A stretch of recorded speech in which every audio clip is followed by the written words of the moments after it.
because common sense definitely suggests it. No, unless you go to a bar and talk it over. Common sense, good union members will stay with the union.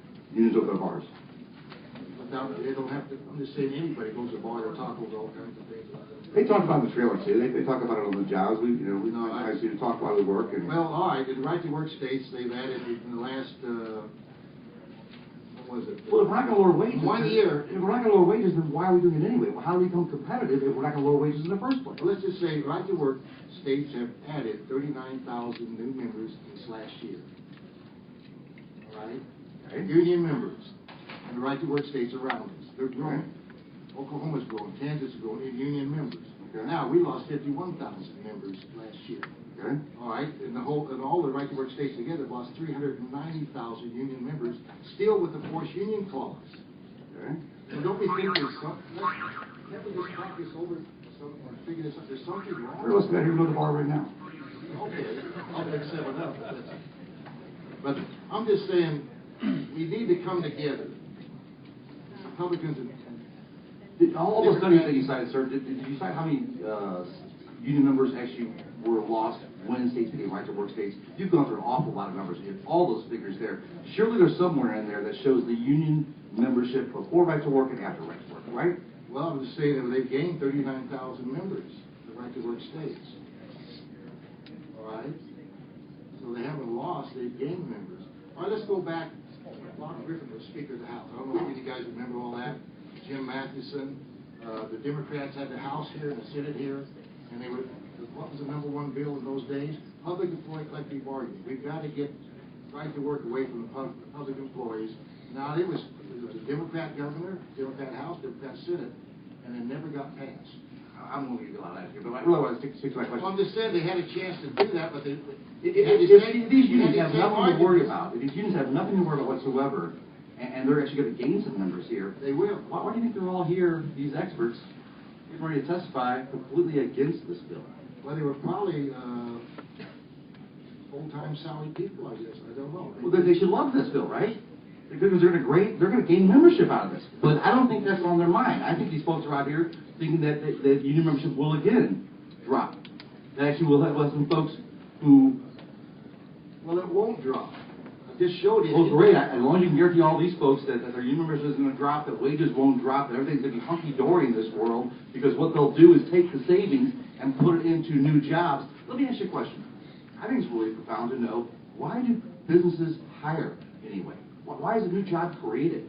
Why do they business hire another person? Because they want productivity. They want profits. Well, then we should be hiring everybody all the time then. We all want productivity. Why don't we hire 100 people every day wherever we are?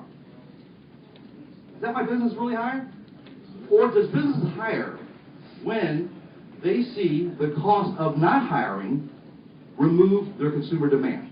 So what I'm saying is, as long as they're able to beat their consumer demand today and can do it, why would they hire another person if they're meeting their consumer demand? The fact is they won't. And the fact is you can give them a tax increase, you can give them anything in the world, but as long as a business is meeting consumer demand or projected consumer demand, they're going to stay right where they are. So if we make Missouri right to work, as long as the business is meeting their consumer demand, they're not going to change anything. They're going to take the savings from those wages from going union to non-union and put them in their pockets. And that's why all these folks are here, because they get that and you don't. Okay, why is there companies I know that live in Missouri if we were right? It's my job to answer questions. It's your job to answer them. I'll make the very last one here. Is you're with the state Missouri right to work? No, there's no state. You're with the national right to work? No. Missouri is the right to work with just a local unit in the state. Gotcha. A little bit confusing. So you're the Missouri right to work. It can't do with government at all. I didn't say it did. The state of Missouri is it's not all about government. But the ALEC has kind of changed your guys' name now. Now you guys are the freedom to work.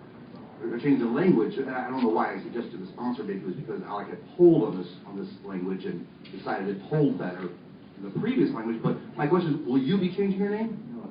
You will not. You're going to say right to work. Yes. Even though freedom to work apparently the ALEC pulls better. But that's the way it goes. We've been doing this for 30 years. I'm not changing.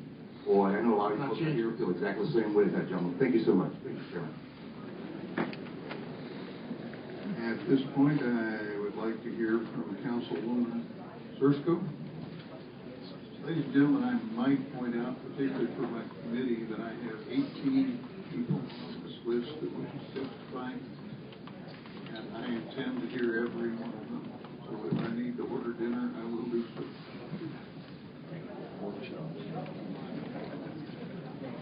Deputy Chair and members, I am Mayor Pro Tem Cindy Circo from Kansas City, Missouri, sitting here on behalf of Mayor Sly James, who is not able to attend today, but does have a letter that will be put forth for testimony. Very simply put, this is not an issue for Kansas City. We have appreciated the skilled labor market that the unions have brought to Kansas City and enabled us to create what was once a desolate downtown to a vibrant downtown that is attracting and bringing new people and new talent into our city. It has been able to create an environment that is what is attractive for Kansas City. Many of you probably have heard last term or last session about the border war between Kansas and Missouri.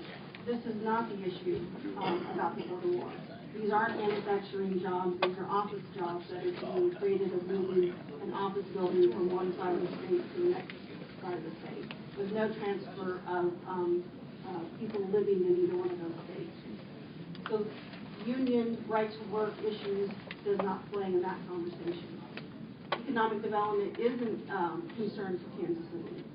We are looking for creative ways and entrepreneurial ways to bring more businesses into Kansas City. Education and crime are the issues that hold us back when we talk to businesses. And those are the things that we're focusing on and using as economic development tools to brighten our future. And I have to tell you, one of the biggest things that have played well for Kansas City in attracting is a positive, can-do, work-together attitude. We have been able to work with our skilled labor and create an environment that has opened up us as a growing metropolitan, not only in Missouri, but nationally. And we're proud of such a very quick turnaround from just a few years ago when the economy really hit hard all of us, and Kansas City was not any different. On a personal note, I can tell you I've seen what the union does for an individual. During the down economy, family members, but for the dues that they pay, could not have continued to put food on the table while there was no work. So as we talk about individuals, I also think about a system that protects them when no one else is there, when there is no credit being laid so jobs can be had, so things can be built. But there was a system of the unions that made sure that their homes were still protected. And then as things turned back around, people went back to work. So I've seen the human side of what this type of system does. It's alleviated the assistance for things that government usually ends up paying for. But the unions pay for that. It was part of their bargain, it was part of their deal. But for Kansas City, it's truly just, we have a great partnership. We create jobs, we create opportunities together. So I thank you for your time, and I'm sure you'll enjoy the rest of your day. Thank you. Next, Mr. Bruce Dillon.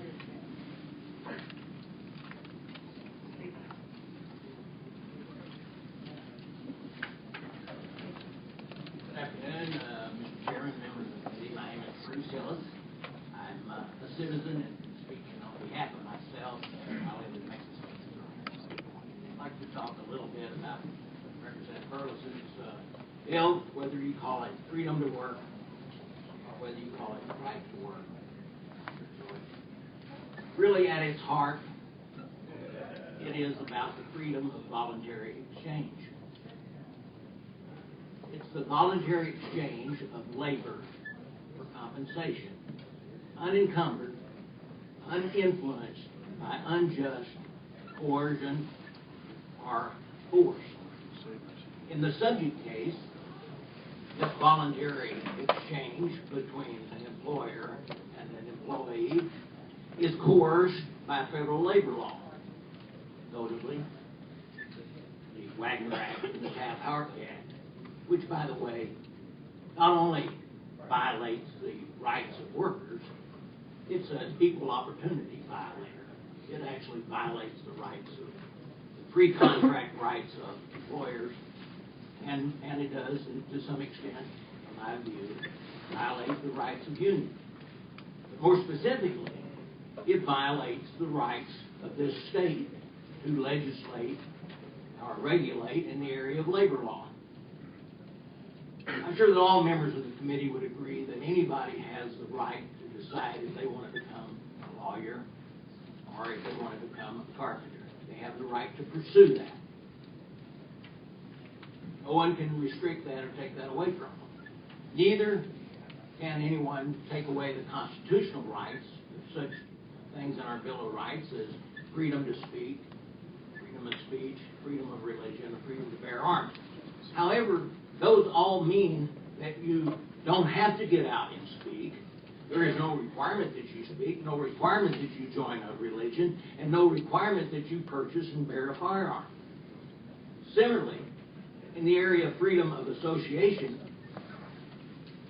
which is really in our Bill of Rights is the freedom to assemble, there is no requirement that you associate or assemble with anybody. You have that choice.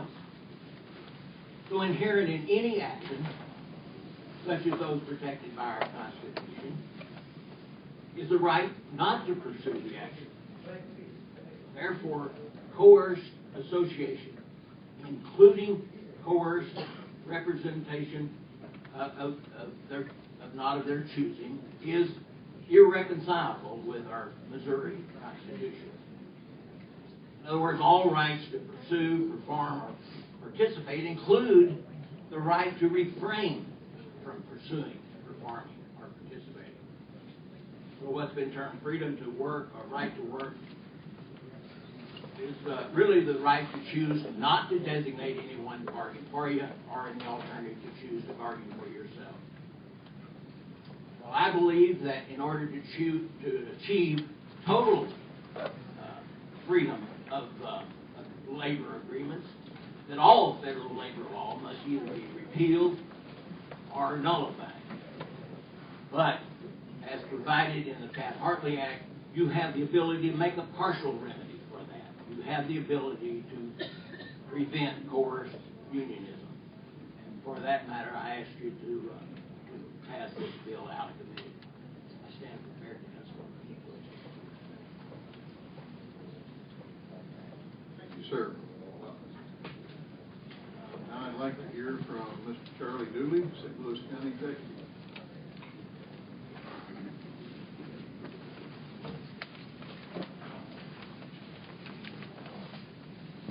Mr. Chairman, and to other distinguished members of this committee, I'm extremely happy to be here this afternoon to talk about this very important issue that impacts us in our state. First, let me say a couple things before I go to my notes. This issue about freedom, the word freedom, I am discouraged when I hear the word freedom was not used in a military form. I'm a Vietnam vet. I know what freedom means, and this is not the description of freedom that we should be making reference to. Secondly, I believe that the things that impact some of us represent all of us. An example, it was given to me that during some of the conversation that some people may not want to be a part of a union, but yet they get the benefits. I will tell you, in this great country of ours, if you work and do not pay income tax, they will arrest you. There are certain things you have to do in this country as a collective. It is an imperative. Those that fought in a war for the freedom of this country, a lot of people did not fight in the war, but they received the freedoms that represent. So I think that's important. And thirdly, I want to make reference to is, why do you think unions was presented in the beginning? Because of fringe benefits, working wages, living conditions, standards. That's why it was interpreted many, many decades ago. Because there was a need for a balance in corporate America, and I believe in the free market, but it has to be a balance, both ways. And believe me, if you think a corporation is going to represent the constituency, the people that build the products, it has not shown to be so. In this country, you must remember one thing. The bottom line is what? They say it all the time is shareholders. Well, guess what?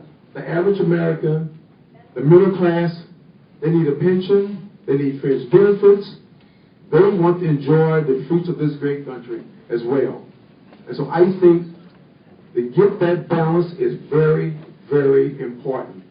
And so as I make my comments, I want to say a couple other things too, that we talk about how do you grow the region.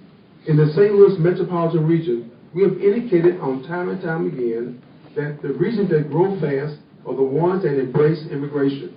Because immigration causes innovation, creativity, they create jobs and opportunity for our areas. And let's be clear, St. Louis County is the #1 population center in the entire state. It is the #1 job growth in the state. We got the Monsantos that's invested more than $400 million. You got MRG, $154 million. The Donald Danforth Plant Science Center, another $54 million. That Charter Communication, you got the Boeing Company bringing another 1,000 jobs to the great metropolitan area. So these jobs are there. They do make sense. And we have created more than 6,000 jobs in St. Louis County. So we know what it takes to create jobs and opportunity. The other issue is this.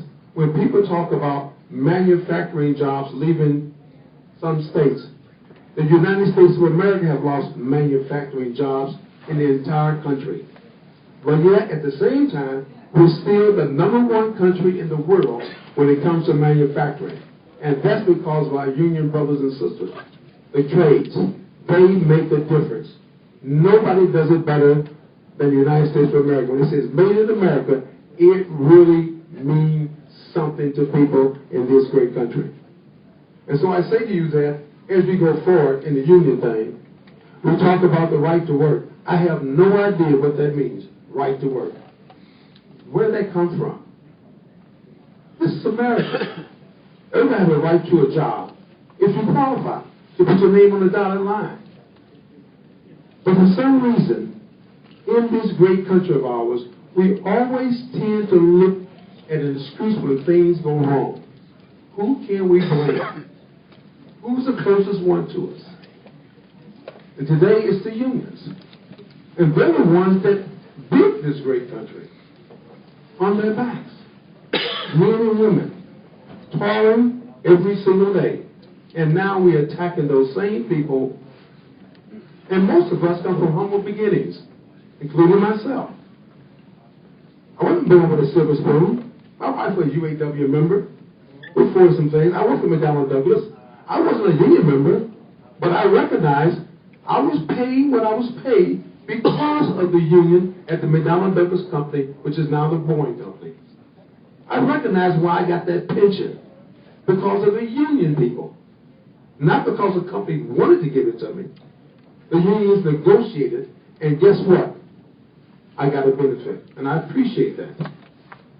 So as we go forward, we talk about the things that make a difference in our country. Let's not destroy what built this great country. We ought to be talking about how can we make it better. How can we make it better? And one of the ways we can do this when we work together as a team.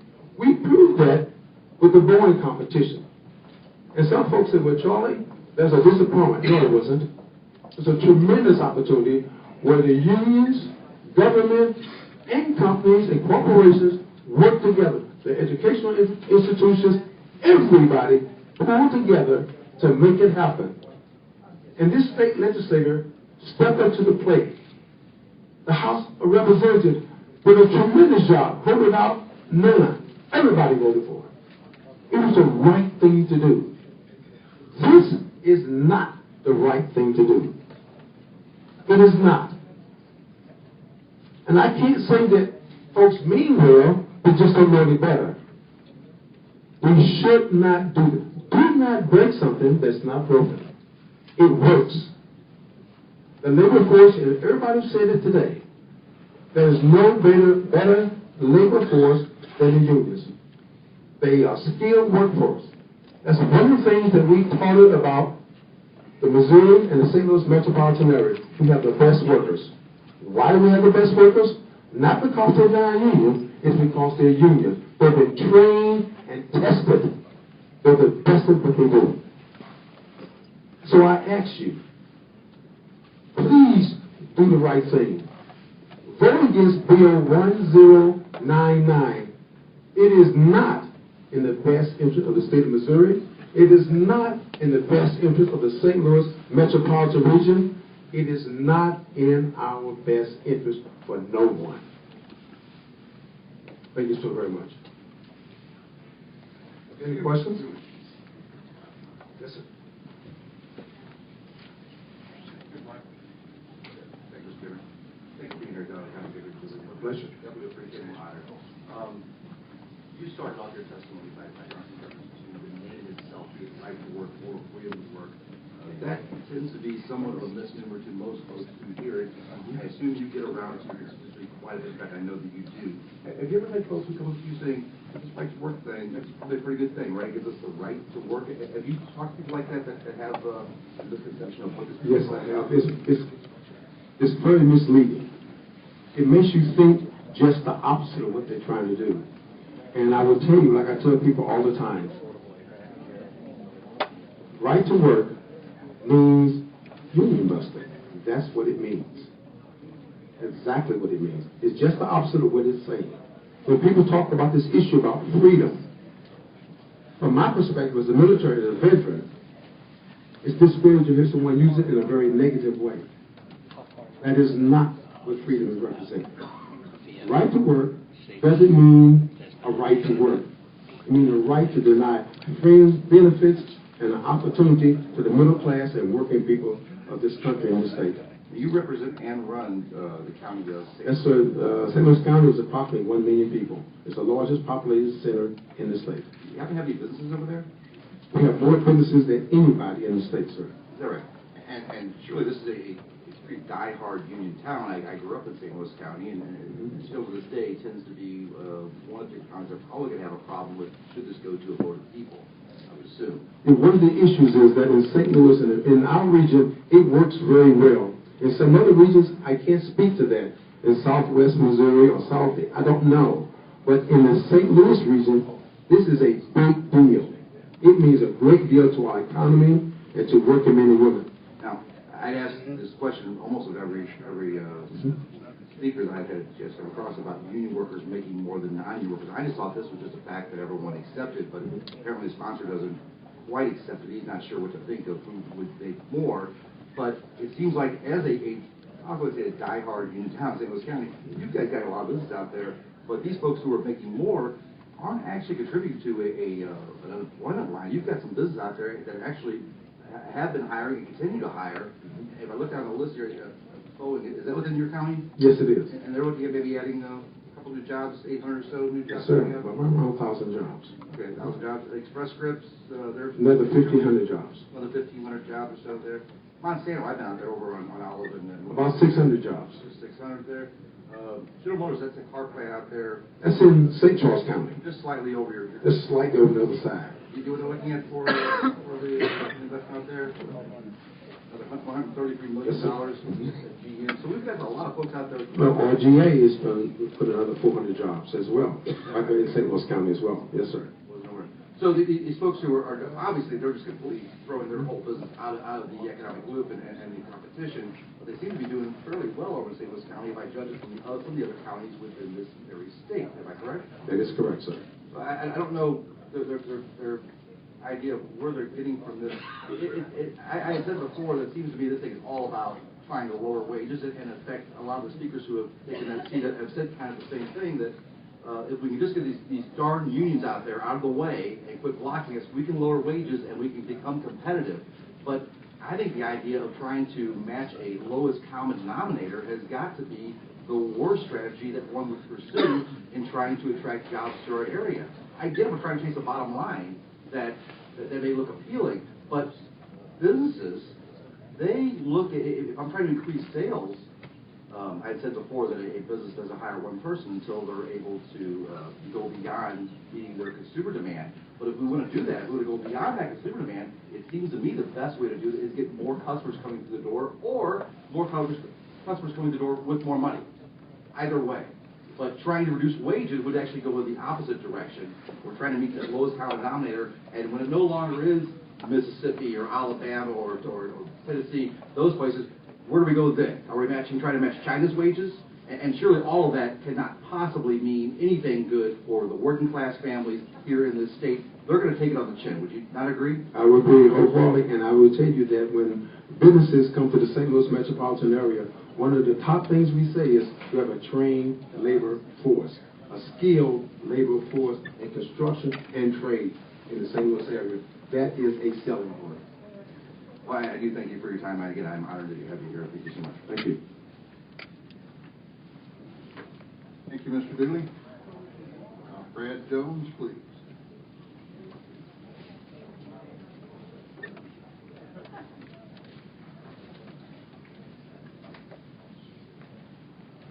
Go to Jay Atkins.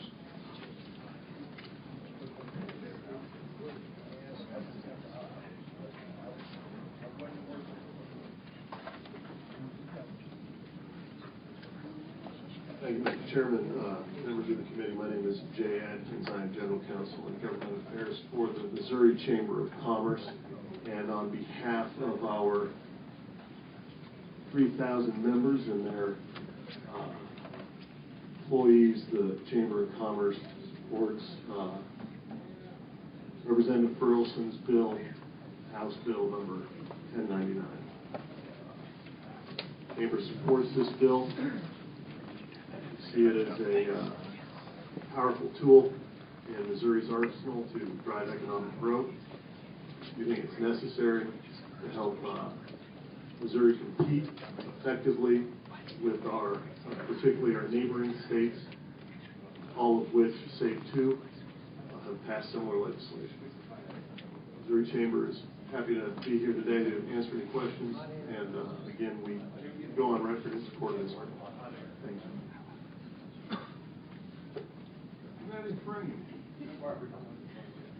Thank you, Mr. Chairman. Excuse me. When you say you are in favor of this because it will drive economic growth and it will make us competitive, how do you mean that? Representative, I think, I mean that the data that we have seen would indicate to our members who have overwhelmingly supported this type of measure in Missouri that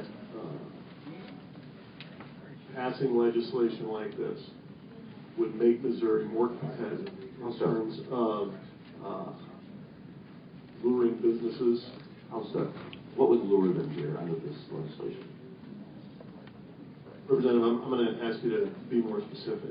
Is it lower wages that will lure them here? I don't think that's the case. Okay, then what's the case?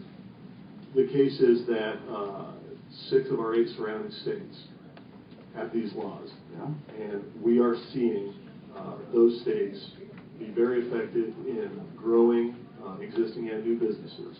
And when we are surrounded on virtually all sides.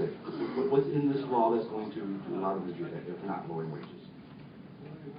Representative, what I'm telling you is this law has historically made states more competitive. And anything that our members can do to be more competitive in the national and global marketplace is something we support. You keep saying that this law will do this, but I'm just asking what in this law. You won't answer me. But let me ask you, do you think by passing this law, we will actually lower wages in Missouri? I'm not here to speak to that, Representative. Representative Emery, who came to this body, he actually was asked this question recently, and he said, one of the things that will be advocated by the unions is to look at all these right-to-work states, average wages all go down. Sure, they go down, he said. So he gets it. So it seems like anybody supporting this issue over here has a hard time admitting that fact when asked a simple question: will wages go down if it's passed? And I'm not here. Was it what representative was that said that? Emery. Okay. And I didn't have that conversation with Representative Emery. I didn't read that. I don't know the time. Senator Emery, I'm sorry. Senator Emery, I did not read that. did not read that quotation. I didn't discuss it with the senator. I'm not I certainly guess not it going was to at the right to work law they had, and they said, Senator Emery says, one of these things that will be advocated by the unions is, look, at these right to work states, average wages all the way down. Sure, they go down. Then he went on to put in his defense, he needed to go on to point how, obviously, unemployment will go up because businesses will use those savings to hire more workers, which my point comes back correctly. Why do businesses hire? Because the extra money they're going to hire? No. And you're from the chamber, I would think you'd agree that businesses only hire when they see more, when they can't meet their consumer demand with what they currently have. Am I correct? I think every business that I've ever met has been interested in growth, yes. Growth too, but they don't want to hire another worker until they can no longer meet their consumer demand, and even then, it's until the cost of that worker is exceeded when they look at hiring, correct? I think they're interested in growth, and if they need to hire more workers to continue growing, I think that's what they're going to do. Well, would a business just put on 100 people, not having any idea that they're going to get more growth? I think they got sales folks out there trying to make sure they're growing. So we'll go to the second part of it. Once we look at projected growth, and we can no longer meet that demand, then that's what they would hire. Either the current consumer demand or projected consumer demand would opt them, and really nothing else. If we lower wages in the state, we're not going to get new sales. In fact, they actually may even go down if you look at the consumer demand walking through the door is going to be considerably less. So what is it magic about this bill that would prompt you to make a statement that we will become more competitive and drive economic growth when we aren't talking about wages? It seems to me that's exactly what we're talking about, is lowering wages in this state. And I'm sorry, I lost the question in there, Representative. The question was, which what I asked originally, does this bill not lower wages? And if not, what it is you're talking about that's going to make us more competitive and drive economic growth? Representative, I'm not going to concede the point that this bill lowers wages. I don't think that's true. I don't know if it's true or not. I haven't studied it. What I'm telling you is our members overwhelmingly believe that this legislation is a necessary tool in their toolkit to expand and grow in Missouri. You can't cite anything within this legislation that would do that, even under my speculation, that could possibly be lowering wages. We can speculate all day, Representative, and I can't give any more specifics than that. If our members thought that this was going to damage them, they would not support it. Thank you. Thank you very much. Hear from, I'm sorry. Representative May. Permission to inquire. Thank you. So, how many members do you have in the Missouri Chamber of Commerce? We're roughly 3,000. So you have 3,000 members, and they're made up of what businesses? Are there small businesses, large businesses? All manner of business, union, non-union, big, small, mom, pop, corporate, LLCs. Okay. And so you said that, okay, so since you're the Missouri Chamber, you have done statistical analysis, because if you haven't, you wouldn't say it would drive economic growth and make us competitive, because you have some numbers to support that, right? We have asked our members whether or not they support this type of legislation, yes, and overwhelmingly they do. Okay, so your members support it, but they don't support it on valid data.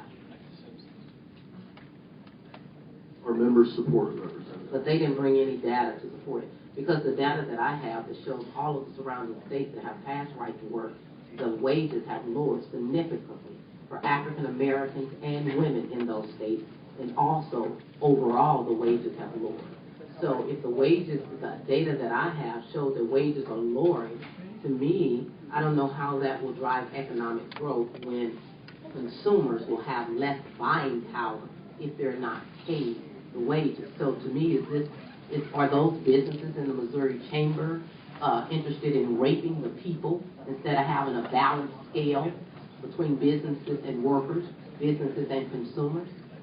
And again, Representative, I appreciate the question. Our members overwhelmingly, in looking at whatever economic drivers it is that drives their business, have come to us and said, we want this type of legislation in Missouri because we believe this will give us the best opportunity to grow, expand, and bring new business to Missouri. That's Can they provide us with some statistics showing that information and tell us where they got it from? I would like that information from the chamber. Okay, thank you, Representative. Thank you.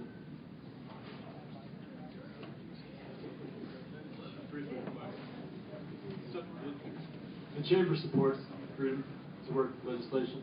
Well, the representative, or excuse me, Representative, thank you. The Chamber supports, if we want to call it freedom to work, right to work, whatever term we're going to use, the language that's in Representative Burleson's bill, 1099, Chambers, this is what we support, yes. Okay, and you, in the past, the Chamber, not the you, but the Chamber in general. Understand. Has worked with unions for a lot of economic development projects. Absolutely. A number of our memberships have union shops. Yeah, I was going to ask, in purposes of mass, but you don't have any projections of growth data, how many jobs this legislation would create, or anything like that? I don't have those with me now. Whether we have those in our historic archives or not, I don't know. The representative has asked me to look into that, and I will. Okay. And I know that the Chamber also supports Medicaid expansion. I was just curious if you thought this legislation or Medicaid expansion would create more jobs. Well,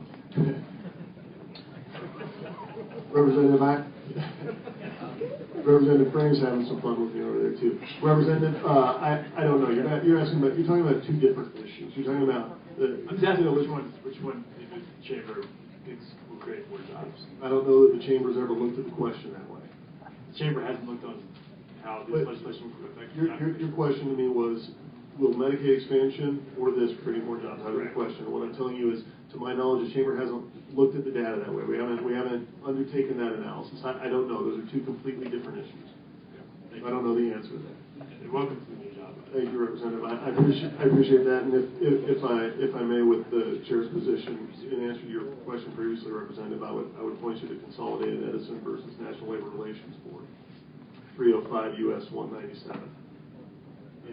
That was addresses the question of whether or not a union can have a members only representation. Consolidated Edison v. NLRB, 305 U.S. 197.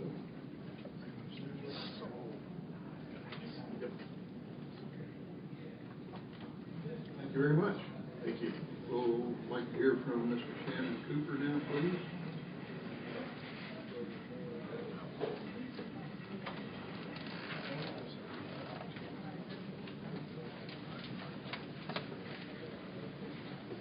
Mr. Chairman, committee members, you did hear right. I am here to speak against House Bill 1099. My name is Shannon Cooper. I'm a registered lobbyist on behalf of the Carpenters District Council of Greater St. Louis and Vicinity. Now, I see a lot of you chuckling and just stare at me thinking, why would somebody who served in the Republican House for 8 years be up here representing the Carpenters Union? If you'll bear with me, I'm going to tell you a little story, but I'm going to say one thing first, that oftentimes misunderstandings create wide problems between individuals. And I'll tell you that most of the people behind me today spent money against me every time I ran for election. I'm still representing the Carpenters today, and I'm proud of it. I promise not to use acronyms or boring statistics because I can't keep track of them. I can tell you our side can give you as many numbers as their side. But I want to tell you a story that might help you better understand this issue and maybe put a face with it. It's a story about a kid that grew up in mid-Missouri in the 1940s. 8 years old, he watched his dad die from brain tumor. Times were tough. He had a sister, he had his mom. Guess what? Some of you will take great pride in this. His mother was a Republican, strong Republican, very conservative. She wouldn't take a penny from anybody. She worked at the local hospital, worked her tail off to make sure those kids had a good life. He grew up, had a newspaper route, found out he was kind of mechanically inclined. He got a job at a local office store, working on typewriters after school. He graduated from high school. No chance to go to college. They had to pay their bills. He got onto the machine shop, making punch presses. Dirty, filthy work. It almost paid the bills for his wife and his 2 kids. Then one day, it was almost like that guy won the lottery. Because a family friend came to him and said, you know what? I think I can get you on a Peabody coal. Now, most of you guys might not know what Peabody coal is. But in that part of Missouri, there were large coal veins. A company by the name of Peabody was over there mining that coal. He applied, passed the test. He became a member of the United Mine Workers as a welder for Peabody Coal. His life suddenly changed. He could now afford a 3-bedroom ranch-style home for his wife and now his 3 children. They could afford a new car every now and then. The other car they had, it didn't break down every weekend. That guy was living good. You know why he was? Because he was working for United Mine Workers of America. He was proud of that. And he continued to work there. His kids could afford to play Little League, Boy Scouts, Girl Scouts, Honor Society, camps during the summer. Life was good for that man. You know why? It's because of United Mine Workers of America. They paid a lot more than he ever made at that machine shop, I can tell you that. He had health care, he had retirement, he had a good life. Fast forward to today. Some of you are catching on already. One of that man's children is sitting in an insurance office in Belton right now, pulling her hair out, trying to comply with the Affordable Care Act, and sell insurance to people who want to buy it. One of his children is just south of Representative Walker's district, putting in a new power line. He's a union lineman for Palmer. Best job that kid ever had. In fact, his mother's not in here today. I'll tell you that job probably kept him out of prison. And the third one, you know where the third one's at? Right here in front of him. As I served, there was always a misunderstanding because I was Republican. I was no good for the unions. But the unions gave me the opportunity to be here. It gave me the chance to get interested in politics. And I'm here today because of it. It's a story that you won't read in the history books. You won't Google it. I've never told it before. But it is true. And every union person out here representing, they've got stories just like that. Let's put all these statistics and arguing aside, and let's put a real face on what this issue is about. Representative Frank's right. I seldom agreed with him when I was in office. This is about lowering people's wages to where they can't make a good living. You know what? The halls aren't lined today with the 22,000 union carpenters we have in Missouri. You know why? They're out there working where they should be. They're the best kind of constituents you could ever have. They want nothing other than to be left alone. They want to go to work, they want to support their families, they want to support their communities, and they want to have a good, decent job. And that's all they're asking for. And in these certain times, can you blame them for that? I don't think it's too much to ask for. There's a lot of issues facing the state that will be a lot better for the people than beating up on the unions. And you know what? I'm not naive. I spent a lot of time in that corner on the third floor when I was in your seat. I know what's going to happen. Pigs would sooner fly than these bills getting stopped in this committee. But these people I'm talking about, they're just like myself. They're like my brother, my cousin, my nephew, and my father. And this is important to them. Because you're taking money out of their pocket, food out of their mouth, and that's not good. I've said enough, Mr. Chairman. Be happy to answer any questions. Are the good? I know who you're talking about. I used to represent that district, and United Mine Workers had a lot of great jobs there. EPA came in and pretty well took all those jobs and sent them other places. Particularly, some of my friends went on up to Wyoming and worked in the coal mines there. And certainly, I was a representative during the 1980s, where a lot of you were born. But yeah, you're right. Those jobs were very important to our local economy there. They're not there now. But I appreciate your story because that's a factual story. I know that. It's a true story, and it's not with the carpenters. It is with every trade group out there represented, and it happens every day. And we talk about building up the middle class. The union program is the best opportunity for a kid to succeed. And I'll throw another point. I've got a 20-year-old nephew, graduated high school, is now a Boilermaker. And I don't want to hurt your feelings, but he will make 2.5 times what every one of you makes as a representative this year at 20 years old. Where else could he go and do that? Nowhere but the union trades. My nephew who took my place because I ran for office again. I don't know what happened, but I got elected. But my nephew who got some college education is back before I'm taking my place on the farm. Kind of, he's making more money than I am, so that's good, man. Thank you. That is Frank. sir. First of all, thanks for the story, Shannon. I really appreciate that. And you're right, we didn't get very much. I don't know when you served this money, but so, along with the story, it used to be when I was a kid that one of the great things about this country was if you're willing to go to work hard, either every single day, not leave until quitting time, play by the rules. Basically, you get a strong work ethic. If there was a job out there for you, and you know what, you may not get rich on it, but you can support a family on it. And it seems like today we're losing that more and more, and I doubt that's even going to be the case once my daughter, who's 17, but when she gets of age of going to work in college now, but she probably won't have that kind of role anymore, and it's a shame.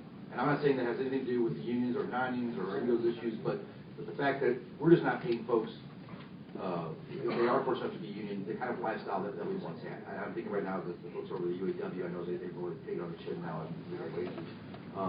But the type of world that you painted in your story, even if they have that union card in their pocket, isn't going to mean the type of wages probably that they think. It'll be better than the regular guy, right? But It'll be better than the average, no doubt. And your folks, I think, the carpenters, the building trades, I see those, it's probably because I worked there for such a long time, that what a tough lot these folks really are. I can't tell how many times I've seen fellows with broken fingers, 1, 2, 3, they're work the next day, They really don't care about the politics until it gets into them directly, and then they definitely want to take action because they just, like I said, want to be left alone. Let me make a decent living here. These aren't exorbitant lifestyles, are they? We're not talking about folks who are making money where they really should feel bad about. They're drawing a decent middle class standard of living. Am I correct? That is correct. And Nancy and I spent the summer and fall traveling around the local unions talking. And you know what the number one question they had? Why are they picking on us? We just want to work. They're not up here. I mean, your inboxes, your mailbox, your phone, every day up here is full of people wanting something from you. Focus that energy there and leave our people alone. Let them build this state back up. That's all they want to do. Seems like a lot of folks in this building, and definitely more so on what was your side before, have this longing for the old days. And I agree with them. I think there's a time when we look back when things were definitely a lot brighter back then. If you did want to go get back to this country where we were today, union membership was even higher than it is today. If we're talking about when the golden day was, it wasn't like we had no unions back then. They came into existence for a reason, right? And if this is just about the freedom to work, that you should have a right to do whatever you want to do, and let's go, it seems like we aren't respecting democracy whatsoever, which at one time was profound and respected and honored in this country. Now it's the individualism that we tend to respect, and I've seen the route that we've gone as a country once we start going down that trail here, and now we're at a point now when they're saying, look at all the bad unemployment, look at all the things, and then in the meantime you got NAFTA and all these little terrible things going on. But it doesn't come down that our economy is based on union or non-union or right to work or non-right to work, is it? No. We're not a large enough percentage of the workforce. You know that, I know that, everybody in this room knows it. We are not creating a problem. That's exactly where I was going with that, my brother. So right now we're a much smaller percentage where we were before. We're definitely at a high, you go back to the 50s or 60s or so, an era that some folks actually would title the year they want to go back to. That's when times were good, when we had union membership for 1 of every 3. Right? But now we're down to 8% in the private sector, maybe 7%, and now we're looking at a bill that undoubtedly will destroy labor unions. It said earlier, one of your constituents said, this isn't about killing the labor unions. Yes, exactly it is. That's exactly what this is about, with the hope that if we're able to kill the labor unions, then we're able to pull back these wages, and actually wages will go down. I make one last point here, that I draw an analogy on right to work and the freeloader part of right to work on homeowner association, or specifically, I live out in northwest Jeff County. We have road committees out there. Awful lot of private subdivisions where the roads are paid for by the folks who live in that subdivision and their piece this year.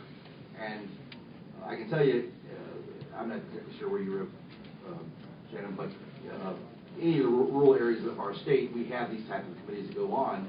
And if we were to pass a law that said, you no longer have to pay the road committee, you can pay it or not pay it, but we're still we have to pay that road. We're going to pay for everybody. But whether you pay or whether you don't pay, you should still have the right to get your road paid. Well, what's going to happen is that we'll see these folks, the roads will definitely deteriorate. Probably at some point the road committee is going to be thrown out of office or just quit altogether. But if we look back, if that same law stays in place 10, 20 years down the road, we're going to go back and those are going to be gravel roads or just awful, terrible roads. If right to work actually, if this law were to pass, is it not a similar suspect that you would have for the future of wages and the working conditions within the state as well? I think there'll be other witnesses that will provide statistical numbers that will prove that in states early on that went this direction of where the wages are at. It's no secret. Thanks, Chairman. Mr. Chairman. Thank you. We'd like to hear now from Mr. Venuccio. If I'm not pronouncing that correctly.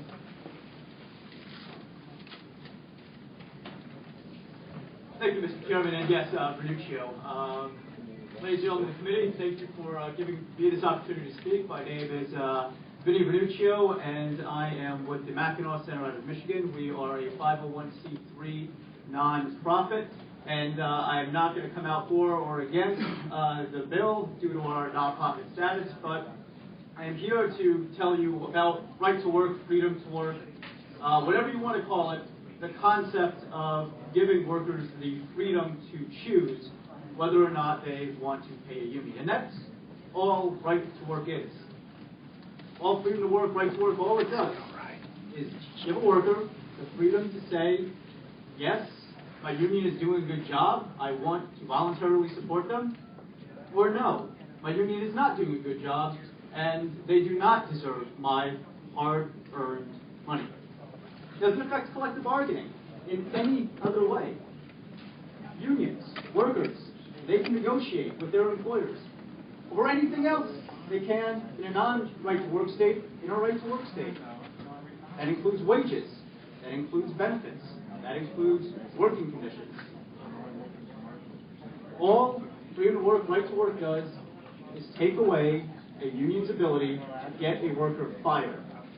That worker says, no, I don't want to pay you. However, besides the freedom aspects, and Councilman, thank you very much for your service, but right to work is about freedom. It also shows it has economic benefits across the country. You're seeing right to work states versus non-right to work states. Those right to work states, they have higher population growth. They have higher job growth. They have lower unemployment.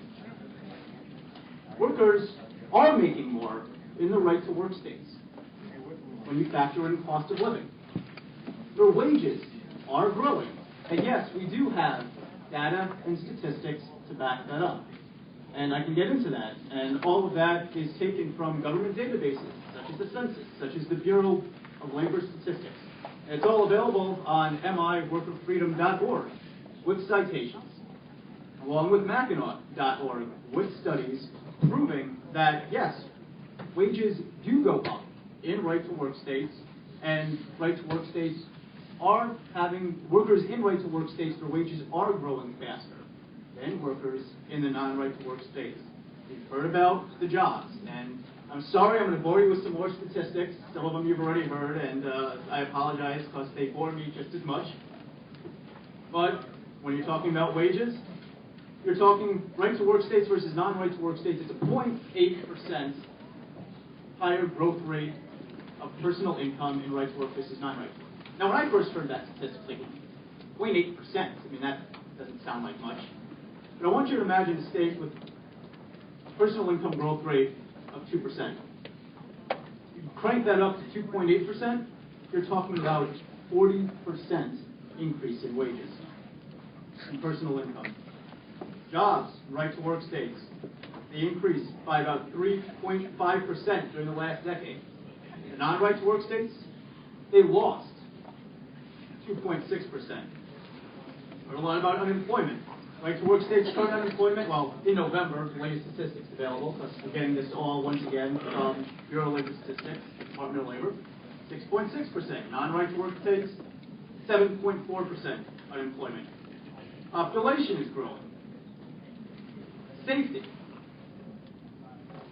You hear about one of the last right-to-work states where we can really measure, Oklahoma. After Oklahoma passed right-to-work, injury rates dropped by 42.4%. Now, I'm not attributing that to right to work, but you're hearing a lot of talk about right to work and safety.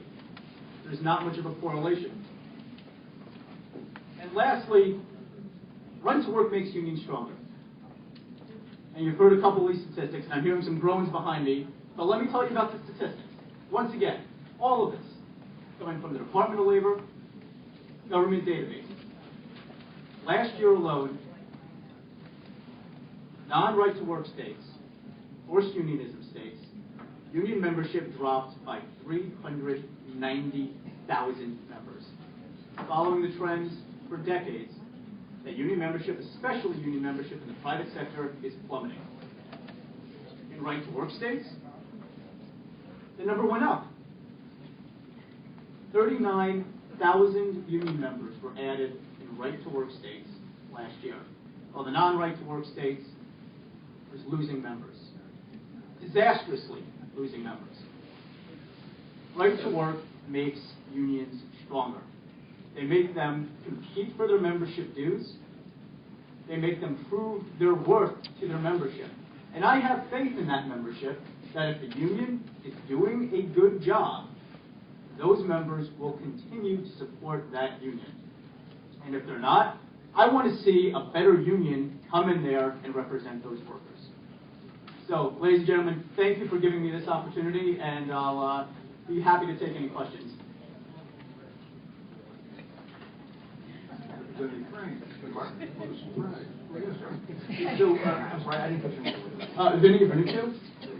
I'm what do you do, Vinny? I am the Director of Labor Policy for the Mackinac Center of Public Policy. Mackinac Center. We are a 501c3 nonprofit. We are a free market think tank based out of Midland, Michigan.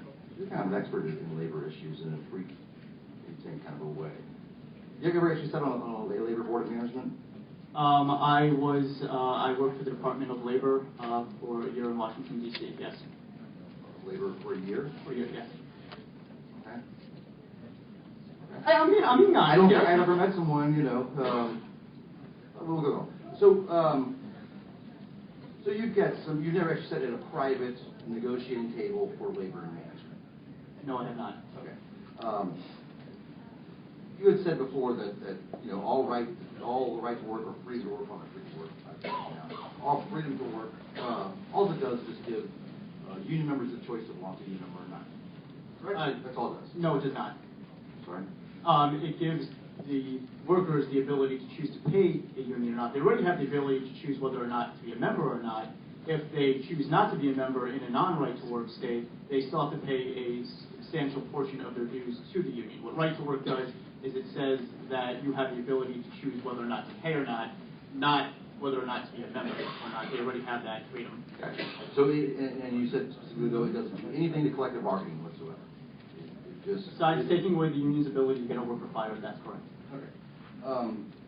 We've never sat down actually at a negotiating table between labor and management and see how that process works out in real person. According to what the law says, that is all it does. No, if you're with you, you've never sat down at a labor and management negotiating table to see the process work. That's correct. Okay.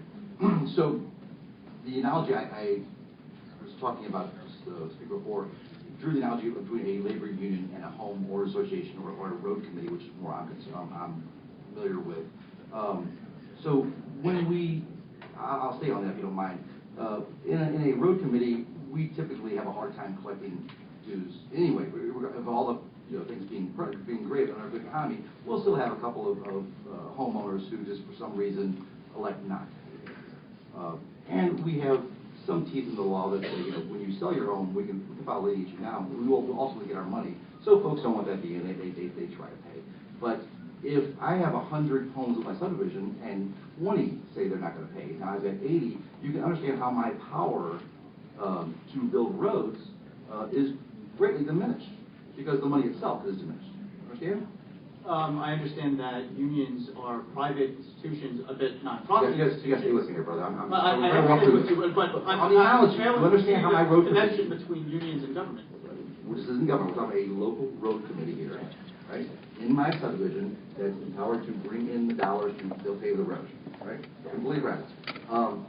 if they don't have those people paying in, they're not going to be nearly as powerful. They won't be able to build as many roads. It works exactly the same way at a labor management negotiation table. So saying it's not going to affect collective bargaining whatsoever is completely disingenuous. It's nowhere near related to the truth. And I think you would understand that had you actually sat at the table and listened to what goes on there. Because if labor unions do not have power within their rank and file, do not have the membership, they will indeed suffer for their collective bargaining. They will indeed suffer the table, and wages will indeed go down. I don't know how you can come in front of us to say unions would be stronger. Have you ever served as a union official, by the way?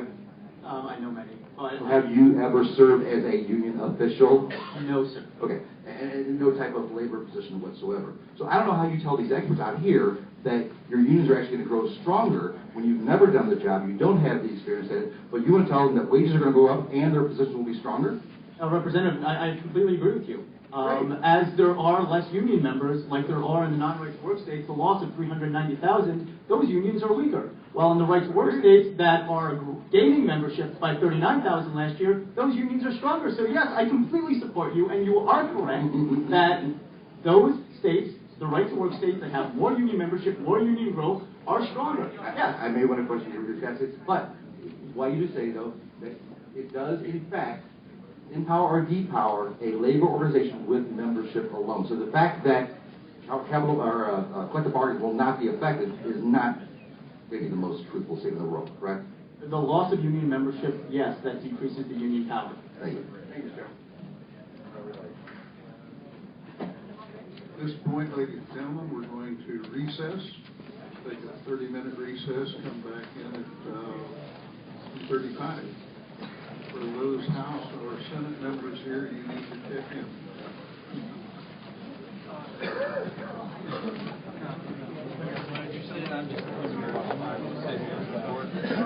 Yeah. I just think it's interesting. There's nothing else to do. Excuse me.